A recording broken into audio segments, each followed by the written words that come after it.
दर्शक बंधु आज आम जाना अपराजिता वृक्षर उपकारिता विषय एवं यार औषधीय गुण विषय। यार इंग्लिश नाम है सेल्टोरिया टेर्नाटेन, हिंदी रे कोएल, संस्कृत रे सिरिकुर्निका अशखुरा बोली कहुए। तेबे आसतु जानिबा उद्भिदर परिचय विषय। अपराजिता एक लता जातीय उद्भिद। यह दुई प्रकार, प्रथमे श्वेत अपराजिता, द्वितीय कृष्ण अपराजिता।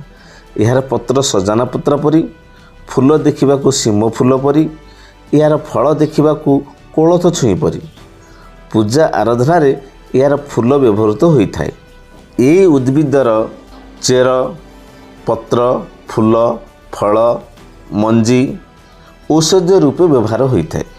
तेबे आसतु जानिबा केउं केउं रोग पाई व्यवहृत होता है। शोथ रोग पाई श्वेत अपराजिता पत्रर रस 4 चामच रे 1 चामच जुआणी और 1 ग्राम शुंठी बाटी लेप देले शोथ रोग भल हुए। गोदर रोग रे प्रारंभ रे अपराजिता मूल को बाटी लगेइले गोदर रोग भल हुए। गलगंट रोग पाई प्रारंभिक अवस्था अपराजिता चेरर रस 4 चामच सहित गुआ घी 4 चामच सेवन कले गलगंट रोग भल हुए।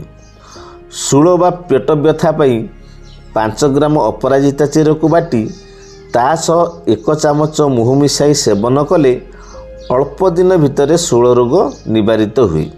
विषाक्त कीट दंशन करथिले 5 ग्राम अपराजिता चेर को बाटी पीले और सेथुरु किछि दंशित स्थान रे लगाइले जंत्रणा निवारित हुए, देहरु विष नाश हुए।